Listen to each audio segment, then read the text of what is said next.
Hello, I am Zinfogel. Some banners are leaving soon, so you know it's that time of the month again.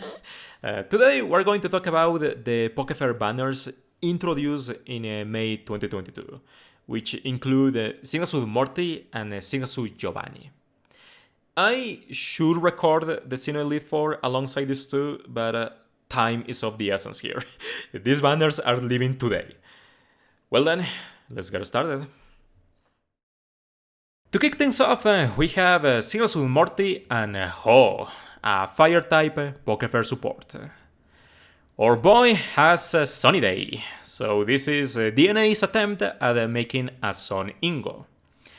Sun compression in and of itself is amazing, because Sunny Day enhances Fire-type damage by 50%. Needless to say, Fire-type strikers are incredibly powerful. Singasud Red is the golden standard that strikers have to reach for relevancy. There are a few sync pairs who can summon a permanent Sun with Solar Ice, but Sunny Day allows you to nuke with a Fire-type striker instead. Weather is very valuable, but Sunny Day at its current lacks utility.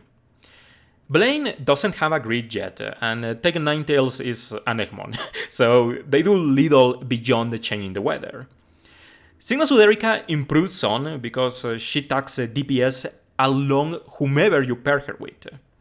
So we have to look at Singasud Morty through that lens. Morty's intent is to boost Fire-type damage first and foremost, and he can help a variety of Charging Sun users. So his success as a support depends on how well he fits in the Sun archetype.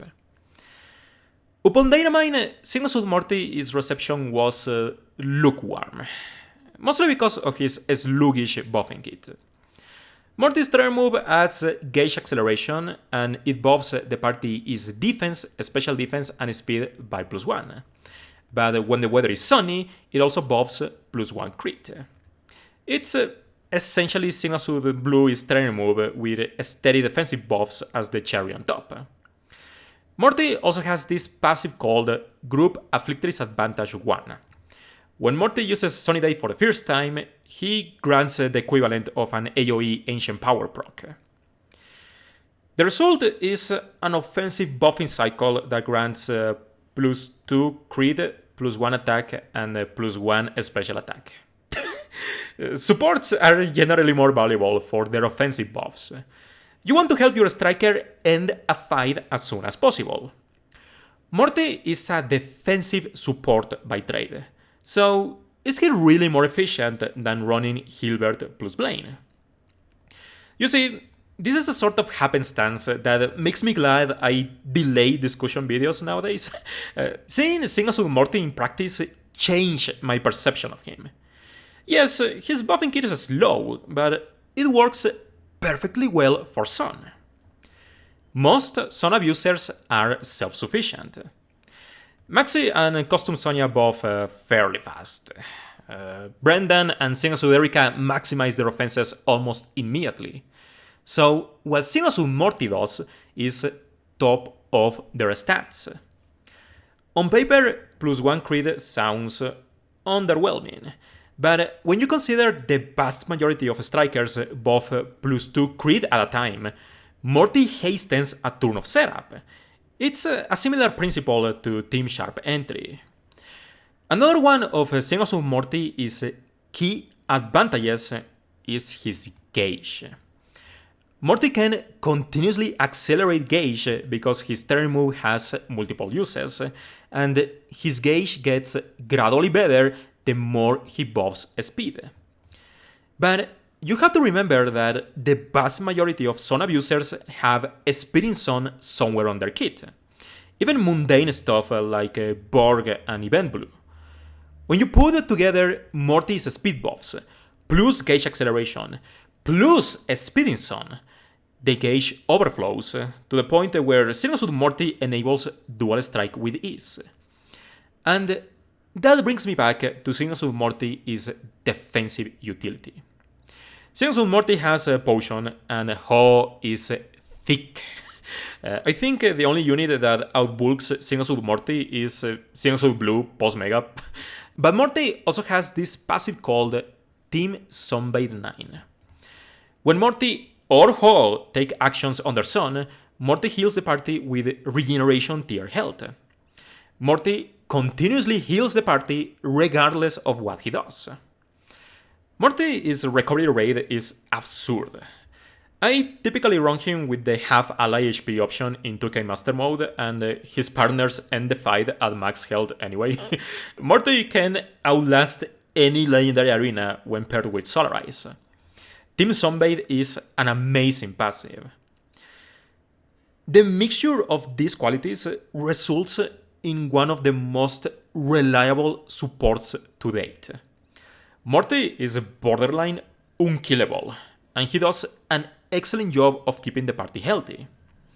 Morty excels at enabling dual strike because he generates an abundance of gauge and he tanks really well. The key to Morty's playstyle are self-sufficient Sun abusers. Signal Suit Morty's offensive buffs are undeniably depressing, but when your striker can take care of that, you end up with a more robust lineup because Signal Suit Morty covers a party on every defensive front. So that's Morty's core utility. His only attacking move is Flame Charge.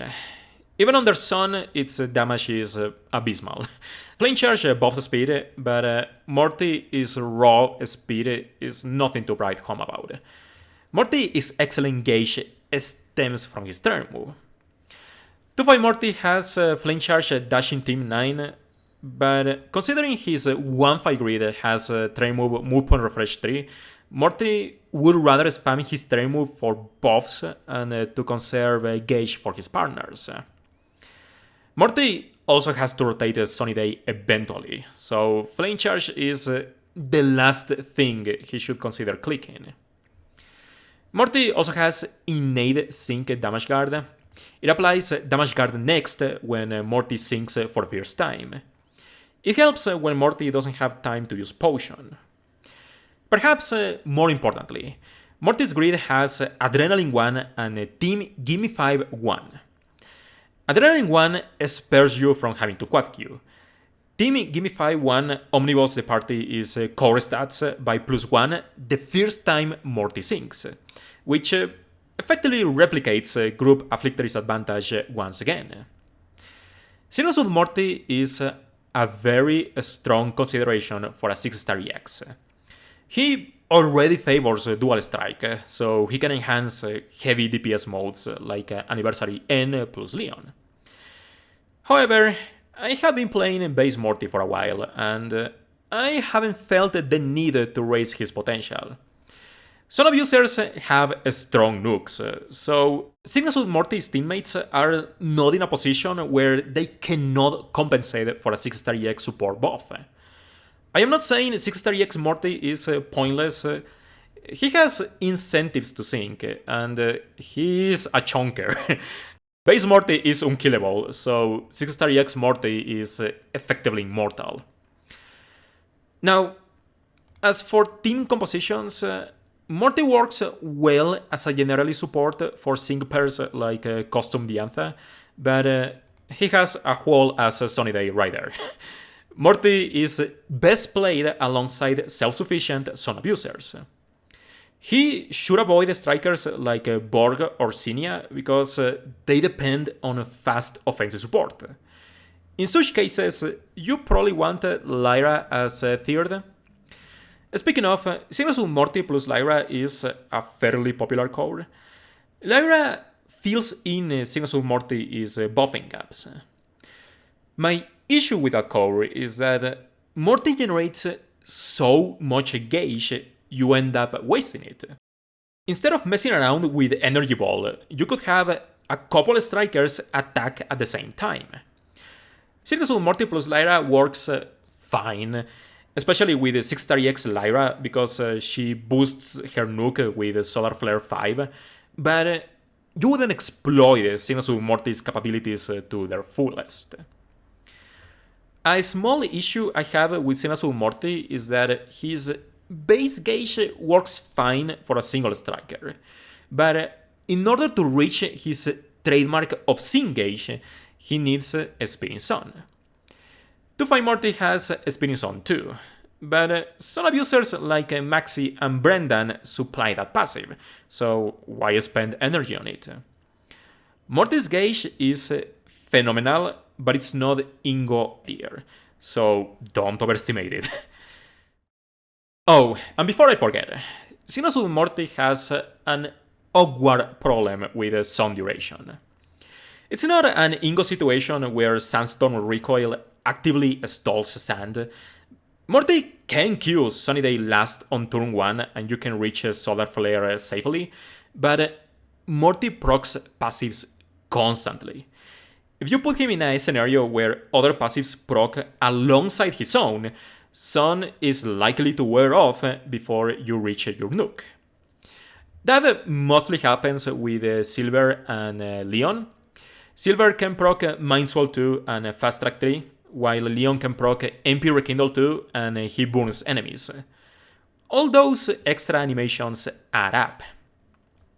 If Morty uses Sunny Day turn 2, your nuke will be safe, but that means Morty will only buff +1 Creed at turn 3. If Morty has to use Sunny Day turn 1, make sure he queues Sunny Day last to conserve sun duration.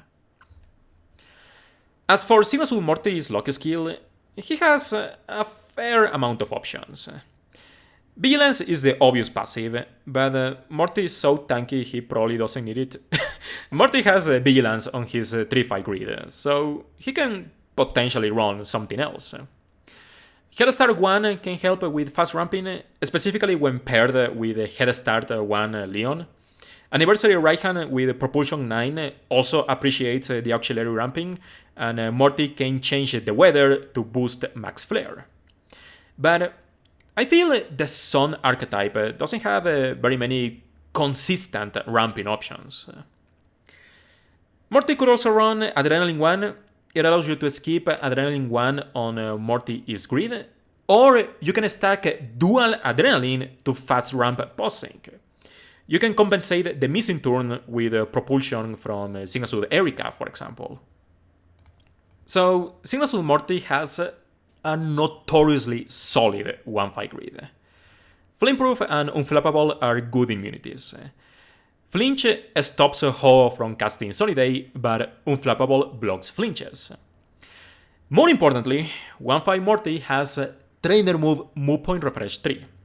That's an excellent chance for Morty to repeat his buffs. He can potentially cap out ramming speed and inertia for Brendan or Sinazul Erika. As far as I'm concerned, Sinazul Morty is amazing at 1-5. Pre-sync clears don't need more than 2 Sunny Day uses, and if you need continuous sun, you can pair Morty with Silver. 2-5 Morty gains Sunny Day Move Point Refresh 3, he also gains Spinning Sun 2. If Morty is your sole gauge battery, you should greet him with this. Sunny Disposition is good in Legendary Gauntlet, specifically against Moltres and Aself.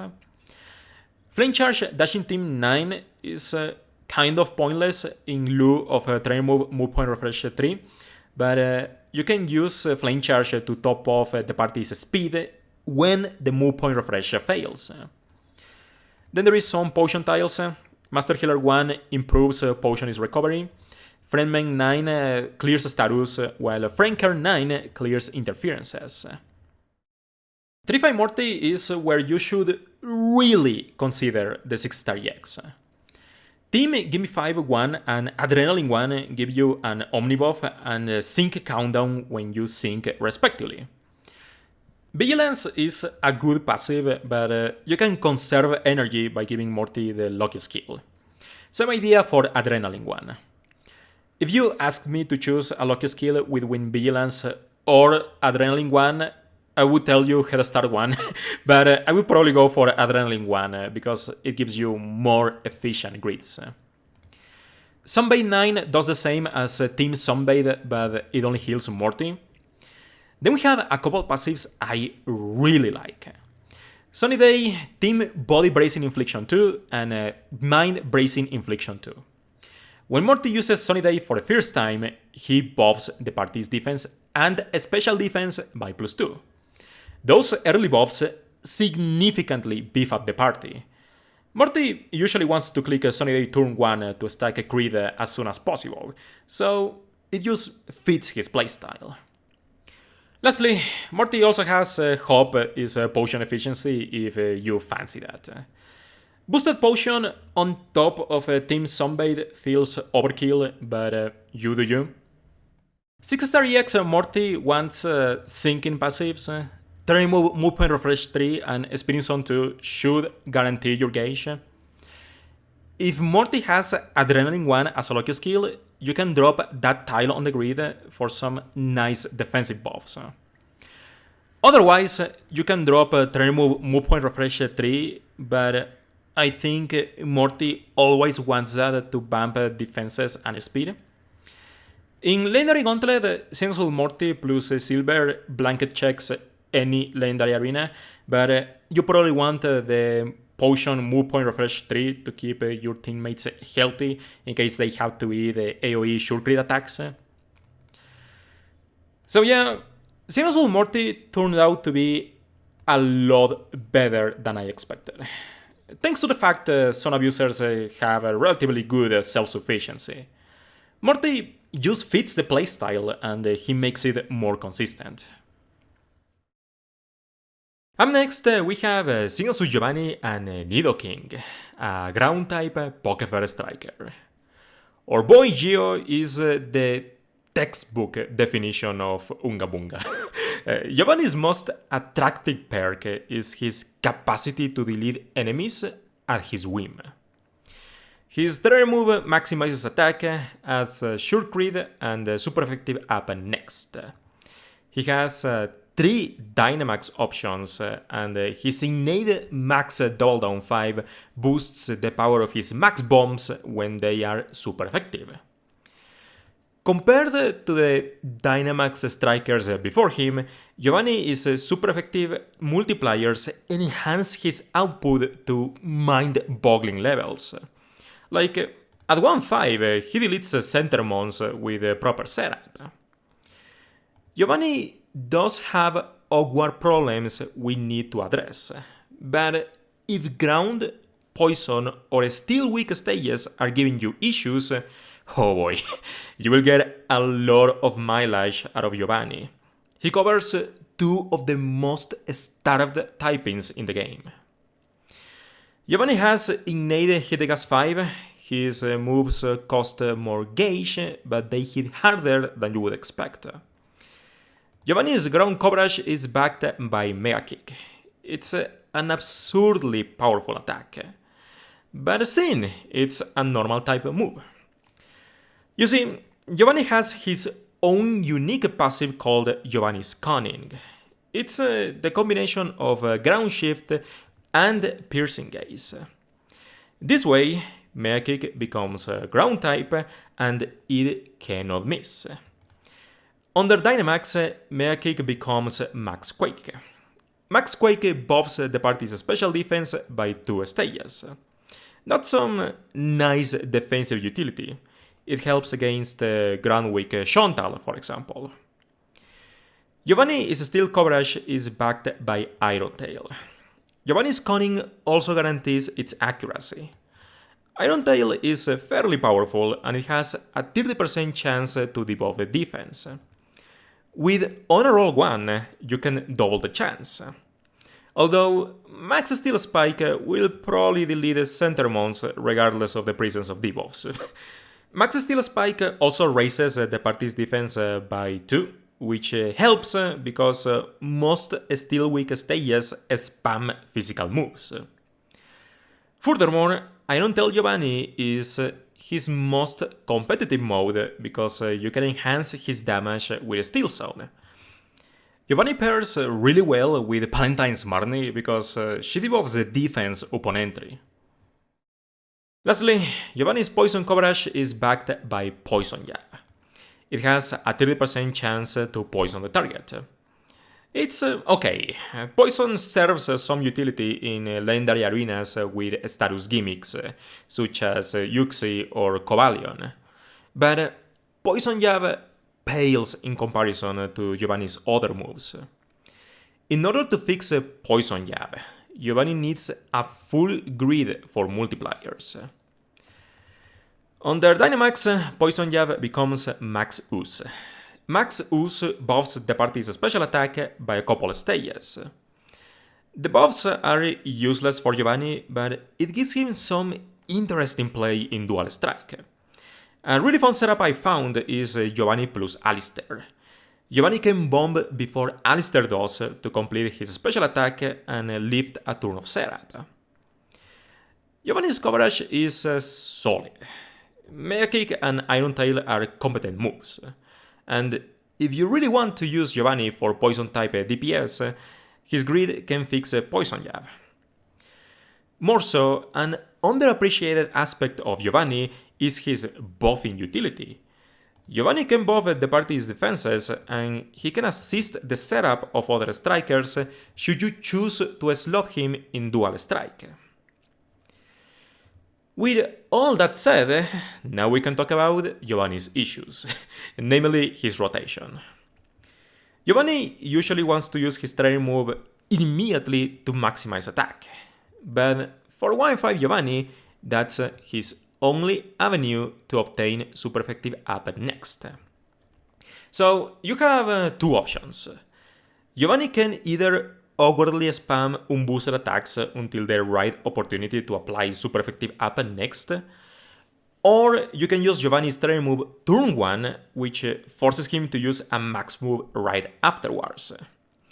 Both scenarios result in suboptimal damage. Remember when I told you that 1-5 Giovanni can delete center mons? Well, the asterisk behind that statement is that he needs super effective up next and a 6-star EX support buff.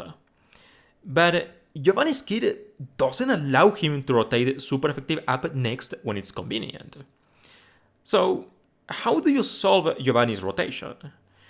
He can play with an aggressive support. With Hilbert or Ingo, Giovanni can spam moves turn 1. That way, you don't lose damage, and Giovanni can save his turn move until turn 3 so he can launch a boosted max bomb after a 6-star EX support buff. An invested Giovanni can play more liberally with early max moves, because he gains more sources of super effective up next with Super Sinker and Max Super Preparation. Max Super Preparation grants super effective up next after bombing. Giovanni could use Max Quake right before sinking to gain another super effective up next buff for his Signuk. Also, a neat trick you can do to save the turn lost using Dynamax is by queuing your max move as the first action in a turn. That way you are allowed to quad queue. Remember, max moves do not advance the sync countdown, which is another reason for why Giovanni prefers saving his max bomb post-sync.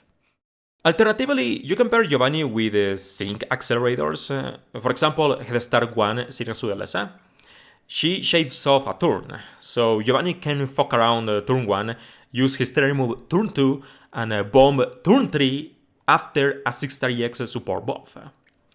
That setup works really well with Alistair in Poison Week content because he appreciates Sinasu LSI's buffs more than Giovanni does. And Alistair's Max Ooze can delete a side after Giovanni manhandle center.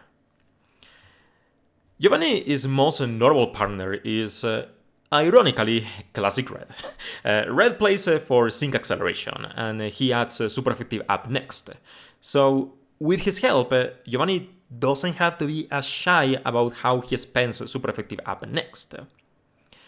Now, if you don't play Giovanni for optimal bombs, his support demands become a lot more steep. 1-5 Giovanni doesn't buff crit. He sure crits his max bomb, but that's it. Giovanni's gauge is also notoriously expensive. He is stuck with 4-bar moves and a 1-use trainer move, Giovanni doesn't have alternate trainer moves to juggle with. Even Lance can rotate potion when needed. Since Giovanni wants a lot of gauge support, it's hard to find sync pairs who can supply that while compensating for Giovanni's rotation. Giovanni doesn't need attack support at least. I think a good free-to-play core for 1-5 Giovanni is Marley plus Event Boxy. Marley maximizes speed with X speed all Pep Rally 1, and her terrain move Team Heal and Heal stalls for even more gauge. Boxy then tops off her Team Sharp entry 1, and he adds gauge acceleration to guarantee Giovanni spams moves liberally. The downside to that core is that it cannot incorporate any fancy sync countdown strategies, so Giovanni is forced to use his maximum turn 2, and you should really use that quad Q trick. But with the Leer debuffs, Giovanni has the right amount of power to end stages anyway. 3-5 Giovanni is very interesting because he gains a crucial passive called Critical Crit 9. When Giovanni crits an opponent, he gains Sure Crit. Remember, Giovanni's train move adds Sure Crit of its own. With Critical Crit, Giovanni can start a chain of Sure Crits and skip the need for crit support. Sure Crit has an important advantage over regular crit buffs in that it lets Giovanni crit reliably. Max moves are similar to sync moves in that their chances to crit are nerfed. At plus 3 crit, max moves land critical hits 80% of the time. That sounds consistent, but a lot of seasoned players will tell you that missing a crit is a reset. It's sometimes the difference between winning or losing a stage. Giovanni stands out as a striker because his crits are consistent. Overall, I would say Signature Giovanni is one of the most dominant on-type strikers.